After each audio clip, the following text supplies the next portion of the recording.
Assalamualaikum warahmatullahi wabarakatuh.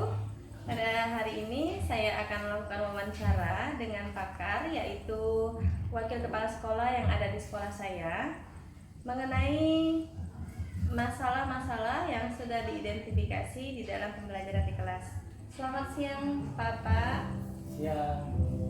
Baiklah Bapak, sebelum kita mulai wawancaranya, dimohon untuk Bapak berkenan untuk memperkenalkan diri terlebih dahulu.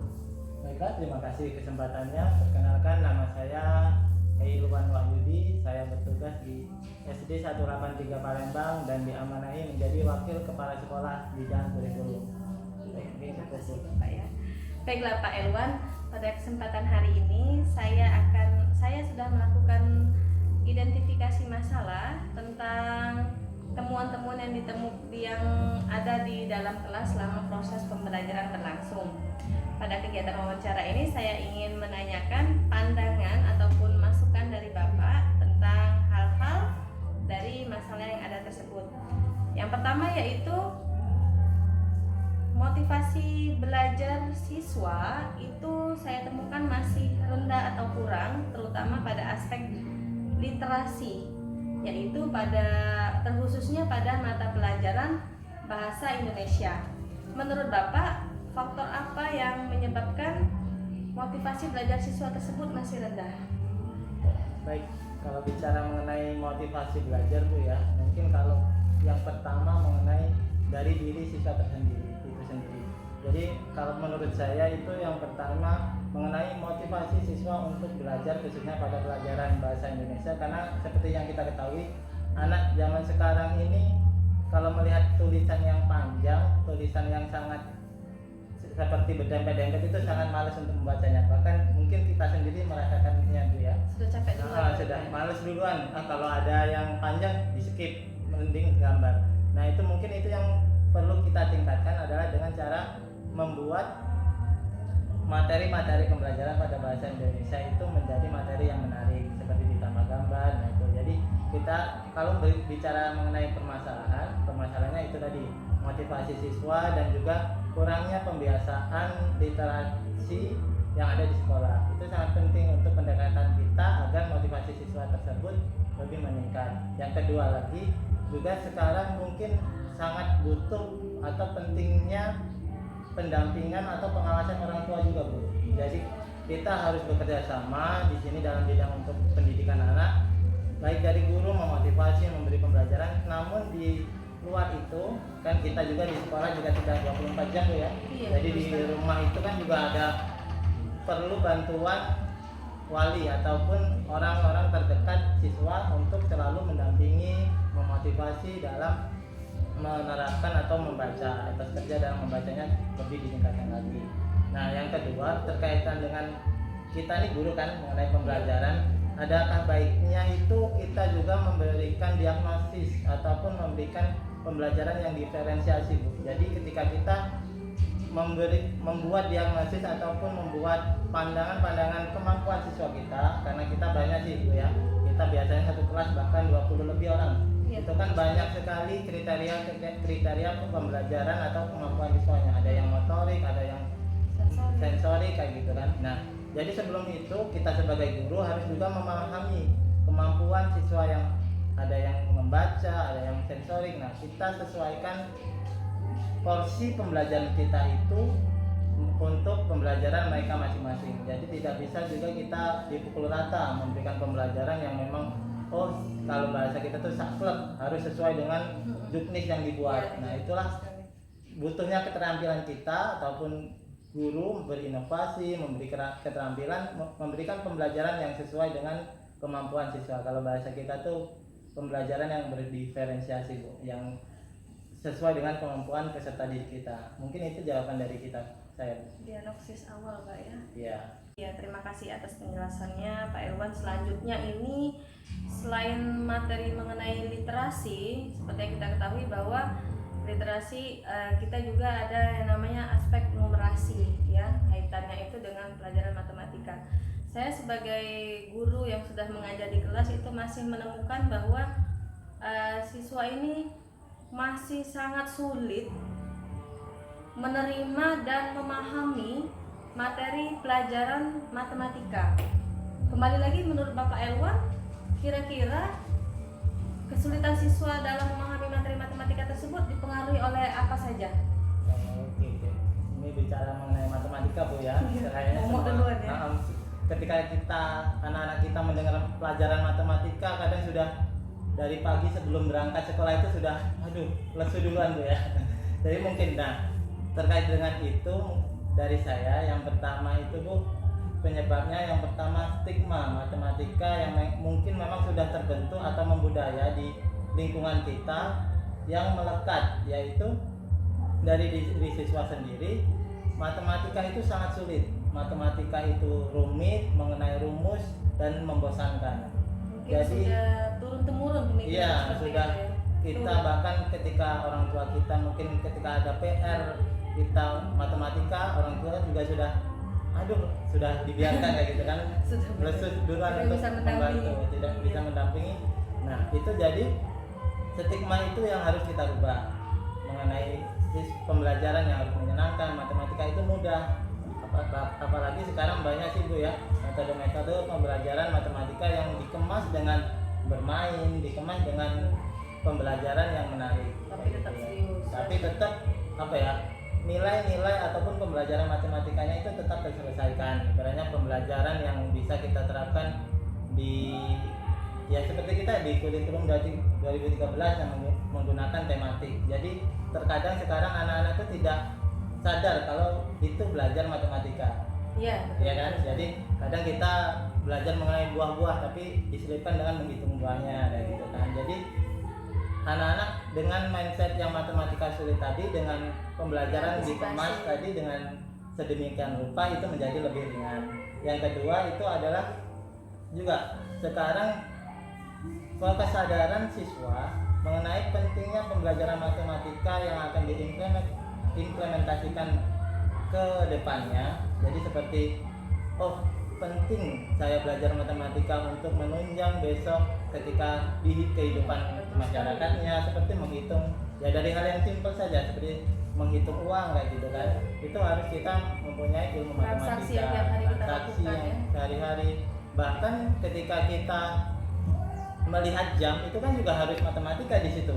Ada kita pukul jam 2.30. 2.30 itu apa? Itu semuanya matematika. Jadi sebenarnya matematika itu universal Bu. Jadi ada di kehidupan kita sehari-hari semuanya bahkan. Jadi kesadaran ke warung pakai ke matematika. warung, bahkan kita janjian nih, kita jam berangkat ke sekolah seperti anak nih, berangkat ke sekolah jam 7 harus sudah di sekolah. Nah, di situ dia pasti menghitung kan. Menghitung saya dari rumah itu perjalanan 30 menit. Saya berarti harus berangkat ke sekolah sebelum 30 menit supaya tidak telat. Itu di situ secara tidak langsung adalah matematika. Nah, jadi pembelajaran yang matematika itu sangat penting, yang sangat dibutuhkan dalam keseharian itu juga harus diterapkan di mindset supaya niat anak tersebut menjadi lebih tertarik lagi belajar matematika. Dan yang terakhir, sekarang ini Bu mungkin merasa kita sebagai guru Bu ya, matematika ini apalagi kita butuh media atau pembelajaran yang sangat menarik. Nah, biasanya pembelajaran yang sangat menarik, media yang sangat menarik itu butuh persiapan juga dari guru yang sangat baik kayak gitu. Nah, sangat baik apalagi dan dibutuhkan waktu yang cukup lama. Tetapi sekarang ini mungkin kalau saya pribadi merasa Bu, guru itu juga sekarang agak disibukkan dengan tugas-tugas administrasi di luar pembelajaran. Betul sekali. Sangat banyak Bu ya, bahkan pelatihan, administrasi. Iya. Jadi dengan adanya itu sedikit banyak mengurangi fokus kita untuk membuat pembelajaran yang sangat menarik untuk siswa. Apalagi kita apalagi ibu-ibu tadi ya, di rumah juga sedang mengurusi rumah tangga, ada tanggung jawab lain, di sekolah juga ada. Sekarang ditambah lagi dengan administrasi dan tugas-tugas yang non pembelajaran yang sangat juga dituntut kayak gitu Bu. Banyak terbagi-bagi Pak. Iya, jadi sangat pecah. Sangat fokus. Jadi fokus kita kepada siswa itu agak berkurang porsinya sedikit, sehingga pembelajaran ataupun media-media yang kita berikan biasanya agak sedikit terhambat kayak gitu. Mungkin itu kalau jawaban dari saya Bu. Iya. selanjutnya Pak Elwan, walaupun kita guru, pendidikan siswa berlangsung di sekolah bersama kita, tapi kan anak itu kan waktunya itu lebih banyak di rumah ya daripada di sekolah. Nah, menyikapi hal ini saya menemukan fakta dan temuan di lapangan bahwa kebanyakan dari orang tua, tidak seluruh tapi ada pasti di dalam kelas itu orang tua yang menyerahkan pendidikan anaknya itu seutuhnya di sekolah. Padahal anaknya tadi dengan adanya pendidikan di sekolah saja mereka belum tercapai target pendidikan mereka. Sehingga menemui hal tersebut guru mengkomunikasikannya dengan orang tua, tetapi orang tua terkadang tidak bisa menerima dan tidak bisa diajak bekerja sama. Nah, menyikapi hal ini, apa pandangan Pak Elwan tentang hubungan guru dengan orang tua yang belum optimal dan belum berjalan secara harmonis tentang kemajuan pendidikan anak? Baik, mengenai hubungan kita sebagai guru kepada orang tua wali, Bu ya. Jadi memang sih Bu ya, saya juga sering dengar keluh kesah guru-guru teman-teman yang lain. Sangat sekarang nih hubungan kita dalam membangun mendidik anak-anak sekarang cuma ditumbuhkan kepada guru. Terkadang wali siswa itu hanya menuntut guru dalam hal pendidikan. Padahal dalam tingkat pendidikan anak itu banyak hal yang mempengaruhi. Ibaratnya ada keluarga, ada sosial, baru pendidikan sekolah. Jadi ketiga itu harus sinkron untuk menunjang perkembangan siswa kayak gitu. Jadi tapi ya sekarang yang kita rasakan tuh ya, ketiga ini sepertinya hilang. Hanya guru yang menjadi sorotan kalau ada siswa kita yang mungkin bermasalah, ada siswa yang kita yang mempunyai keterlambatan dalam pendidikannya kayak gitu. Guru yang sangat dituntut. Nah, inilah hal yang mungkin kita rasakan sekarang. Nah, itu yang pertama dari guru kita sendiri untuk melaksanakan pendekatan kepada siswa. Itu yang pertama kita melakukan itu tadi diagnosis, pendekatan dengan cara yang pertama kita emosional dulu. Kita lakukan, kita jangan terlalu formal ya kepada anak kita, apalagi anak kita SD Bu ya. Jadi kita melakukan pendekatan yang secara emosional. Kita kadang juga bermain, kita juga bisa bersikap dengan sebagai orang tua dia. Jadi ketika kita sudah mengetahui juga latar belakang dari orang tuanya, latar belakang lingkungannya, karena sangat mempengaruhi dua ini untuk kita pembelajaran di sekolah. Makanya kita sebagai guru juga harus paham karakter siswa nih. Oh, si A ini karakternya pemarah. Lalu kita selidiki pemarah ini karena apa? Kita coba lihat latar belakang orang tuanya, latar belakang lingkungannya bagaimana kayak gitu. Jadi dengan itu kita bisa memberikan solusi yang terbaik untuk anak. Karena satu masalah yang sama di anak itu belum tentu sama juga solusinya. Ada yang bisa kita sama-sama marah, tukang marah anak-anak itu, tetapi solusinya bukan, ada yang mungkin cuma kita senyumi saja dia langsung mengerti dan sudah. Ada yang harus kita tegur dengan mungkin agak sedikit keras suaranya. Nah, ada juga yang cuma kita deketi, kita tanya, buat dia nyaman, dia akan mengerti sendiri. Makanya dengan kita mengetahui latar belakang diagnosis awal tadi, latar belakang siswa, kita bisa mengetahui solusinya tersebut. Yang kedua, masalah kita juga itu tadi mungkin hampir sama mengenai orang tua wali yang mungkin karena tuntutan kerja, kesibukan di luar, sangat kurang bekerja sama atau memantau perkembangan anaknya di sekolah. Jadi hubungan guru dan seorang wali itu harusnya mungkin ya sebulan sekali ada pertemuan atau wali siswa diundang ke sekolah, lalu minimal kalau sekarang ada media sosial ya Bu, kita sama guru sama wali saling japri kalau bahasa kita Bu ya, saling japri, komunikasi mengenai mempertanyakan perkembangan anak. Mungkin dari kita juga sebagai guru bertanya kepada wali bagaimana sikap Ananda itu di rumah, dan sebaliknya orang tua juga bertanya, oh di sekolah itu bagaimana, apakah sama ataupun beriringan ataupun beda. Kadang ada yang di sekolah itu baik, di rumah mungkin kurang nyaman atau gimana. Jadi kurangnya komunikasi, kurangnya kesadaran wali mengenai oh pendidikan siswa itu di sekolah bukan hanya di guru, tetapi juga ada peran penting sebagai orang tua, sebagai pendamping untuk juga memantau, mengiringi pembelajaran pendidikan anak-anaknya di sekolah maupun di rumahnya kayak gitu. Itu mungkin masalah kita PR bersama-sama lah untuk menyadarkan. Mungkin kalau dari pihak sekolah ini mungkin bisa kita nanti mengadakan parenting, Bu, itu sangat baik sekali kan, bagaimana menumbuhkan kesadaran wali-wali orang tua yang memang acuh dalam tanda kutip untuk pendidikan. Bahkan ya mindset mereka mungkin memenuhi kebutuhan anak itu hanya dengan bisa membelikan baju, bisa membelikan pakaian apapun yang dia minta. Tetapi sebenarnya hal yang terpenting dalam perkembangan anak itu bukan cuman hanya yang fisik, tetapi yang paling utama itu adalah mentalnya, pendampingan mental, perhatiannya, bagaimana cara kita sebagai orang tua memberikan contoh yang baik, sikapnya, tanggung jawab dan lain-lain. Mungkin itu, Bu, dari saya mengenai orang tua, hubungan orang tua dan guru. Berarti intinya kita sebagai guru memang ya harus betul-betul sabar. Yeah. Kalau misalnya respon orang tua yang tidak merespon seperti kata Bapak tadi kan, misalnya mereka bekerja sehingga kesibukan mereka di luar itu banyak, kita sudah menghubungi tapi kurang direspon, ya berarti memang kita harus yang sabar, yang harus menjalin secara terus menerus ya, jangan menyerah, jangan mudah menyerah lah dengan keadaan orang tua siswa.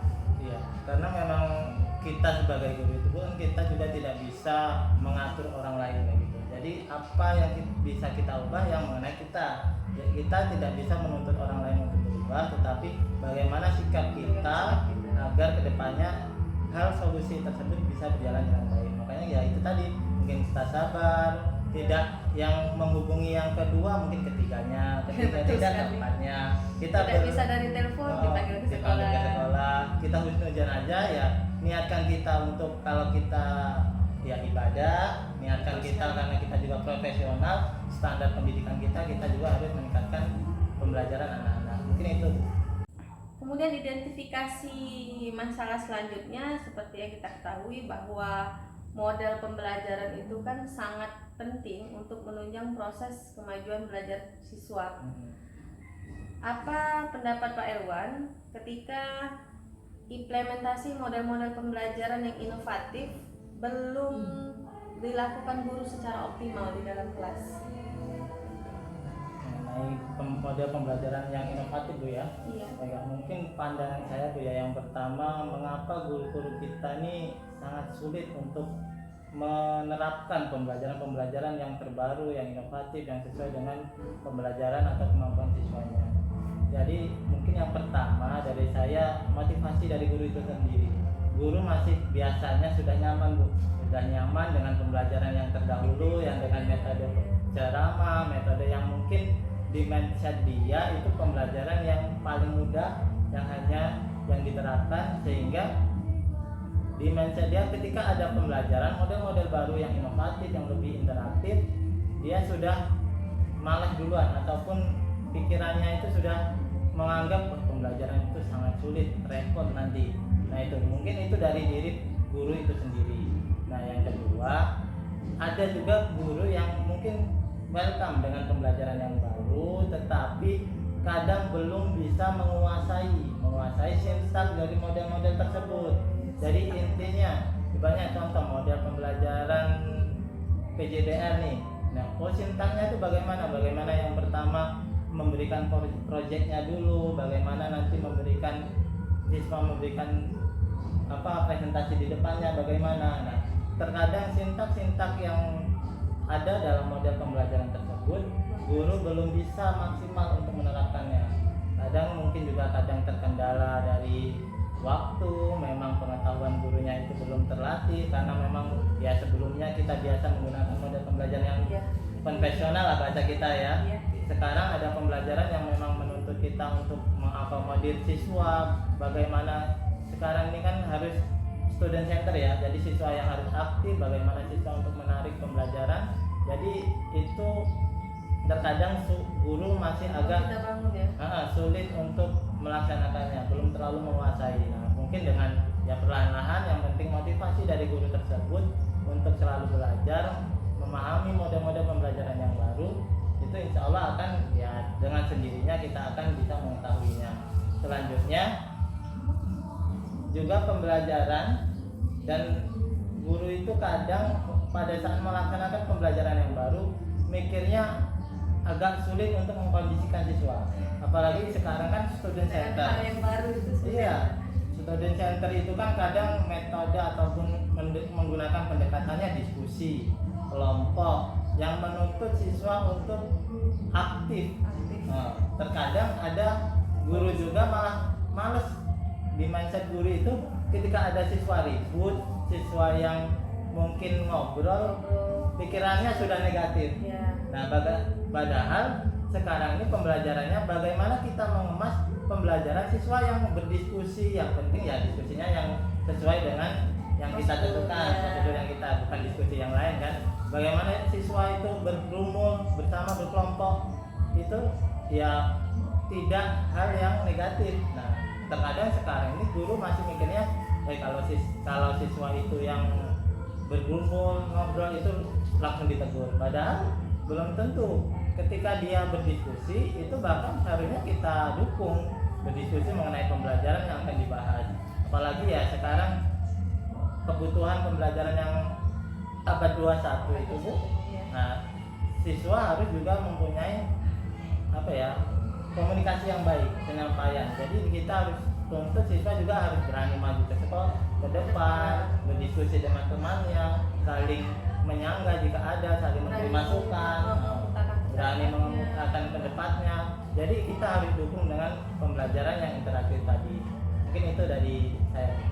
Identifikasi masalah selanjutnya Pak, ini yang saya temukan, kita kan latihan yang LKPD ya. Yeah. Untuk anak didik kita sekarang ini kan bentuknya sudah lebih mengacu kepada HOTS, High Order Thinking Skills. Nah, ini kebanyakan ketika kita menyajikan soal HOTS kepada siswa, hasil yang diberikan oleh siswa itu tanggapannya, responnya, siswa mengalami kesulitan baik untuk menyelesaikan soal tersebut ataupun untuk menjawabnya. Mereka masih tidak memahami inti dari maksud soal tersebut. Nah, kita sebagai guru ini yang memang dituntut menyajikan soal-soal HOTS tersebut, bagaimana lah menurut Bapak cara kita mengantisipasi agar siswa mampu memahami secara optimal soal-soal bentuk HOTS yang diberikan oleh guru? Oh, baik ya. Sekarang memang kendala kita Bu ya, karena masa transisi dari pembelajaran yang LOTS menjadi HOTS. Iya. Jadi mungkin itu PR juga dari siswa, juga dari guru. Nah, jadi mungkin kalau dari kita bahas mengenai dari guru dulu Bu ya.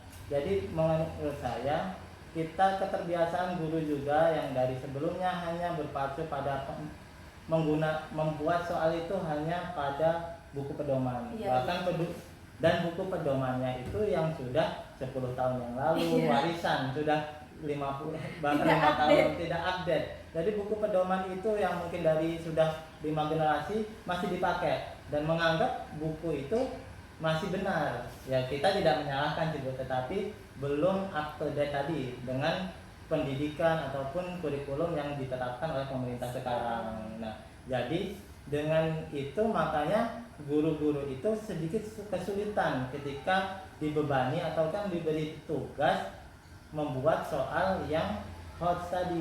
Karena memang soal HOTS itu kan harus bentuknya lebih abstrak, bagaimana memancing siswa untuk berpikir kritis kayak gitu. Bahkan terkadang simple, pembelajaran yang HOTS itu tidak harus yang panjang dan muter-muter, tetapi kadang ada hal yang simple tetapi itu juga sudah termasuk yang HOTS. Yang penting intinya sebenarnya membuat siswa untuk berpikir dulu, membandingkan akhirnya nanti kan. Jadi ketika dia sudah berpikir dulu, ketika ada membaca soal itu sudah termasuk HOTS.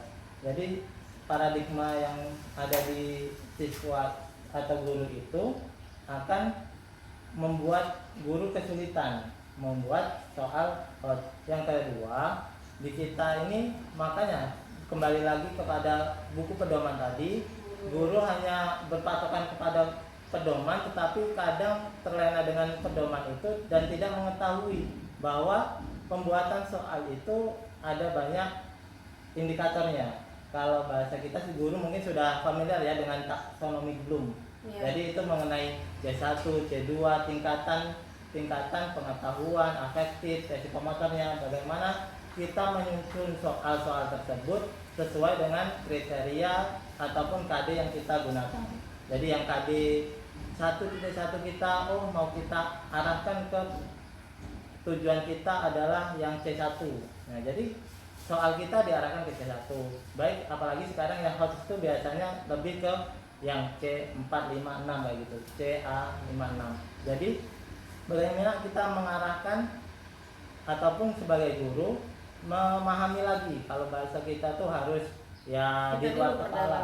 Kita perdalami dulu bagaimana ini pembelajaran yang hot apa tidak, itu sudah masuk kriteria C1 atau masih sudah C4 atau masih C1 kayak gitu. Nah, setelah diagnosis berarti Pak ya? Ya di diagnosis dulu Bu. Jadi setelah guru memahami itu, kita sudah paham bagaimana cara membuat soal-soal tersebut. Nah, lalu kita kepada siswa. Nah, apalagi kepada siswa, kita aja guru sekarang agak kesulitan Bu ya.